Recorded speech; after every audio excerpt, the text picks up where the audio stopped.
Jonathan, really great to see you. Thanks for joining me today. Hey Ed, how's everything going? Great to be here. Yeah, things are going great. We read a lot. Even people not in the cyber world are reading constantly about cybersecurity and the risk it imposes on businesses. Help us understand the sort of the intensity of this risk for all companies. Yeah, this has become a tremendous issue. In fact, KPMG did a survey of CEOs recently. We do this every year, and this year was interesting because cyber was the number one risk that was identified by CEOs globally that said this is a problem for our business. We need to tackle this. This is the thing that's creating pressure. And if you look at what's creating breaches in the cyber realm, 60 or more percent of those breaches are coming from third parties. And so this presents a massive opportunity, but also a major challenge because we've been at this for a while, and unfortunately, it just keeps getting worse and worse. So it's getting highly recognized as a business risk, and now we have an opportunity and an obligation as a community to go solve this problem. And by third party risk, you mean a supplier of mine or someone who's hosting my website or something like that.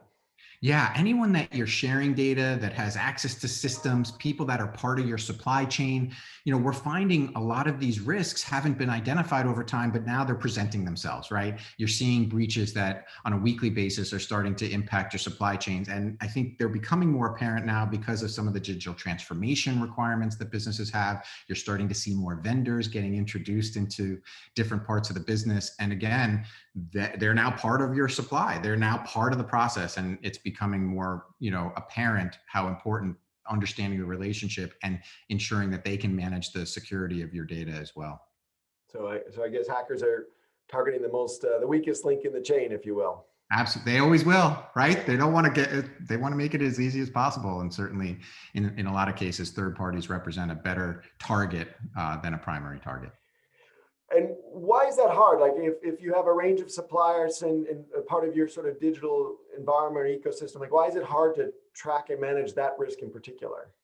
Yeah, I think there's a couple of things that have happened. And the reality of the situation is most organizations do this through a questionnaire, a spreadsheet. They're going to their third parties. There's a lot of this data that's coming in, and it just gets very messy, right? How do we look at that? How do we have enough people to talk to the vendors? How do we bring it together? And a lot of people get stuck in just the administrative burden of making that happen, and also understanding the output of all of that stuff.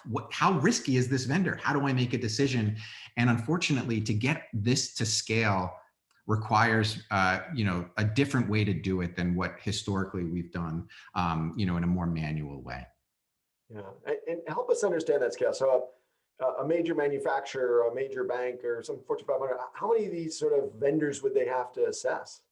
Yeah, in a lot of cases, you're seeing organizations of any size. They could have tens of thousands, if not hundreds of thousands of vendors, right? You just don't think about globally how many vendors are part of the ecosystem, and in a lot of cases, they just don't even know. They don't know how many people are engaged and how many vendors, and you start seeing the implication of that as you start really trying to understand the risk process. And so, you start bringing that larger number who, in some cases, there may not be risk presented. So you could even have landscapers in that. Maybe those are lower risk. But a lot of times, the vendors that are part of your supply chain may be getting data you just don't even know about, and they present risk.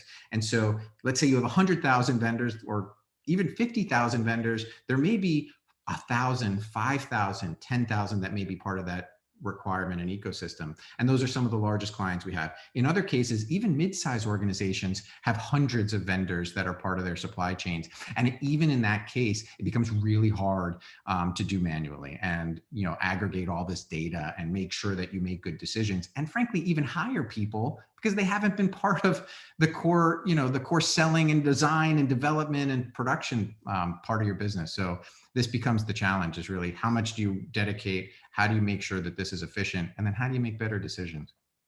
What were the sort of the Quickbase critical capabilities that had you choose us and made us particularly appropriate for this third-party risk use case? I think there were a couple of areas, right? So the ability to use pipelines and connect to systems was one of the critical capabilities. The ability to easily develop some of those workflows and really drive iteration, especially as OSCAL was changing rapidly and things that we needed to combine to make this work.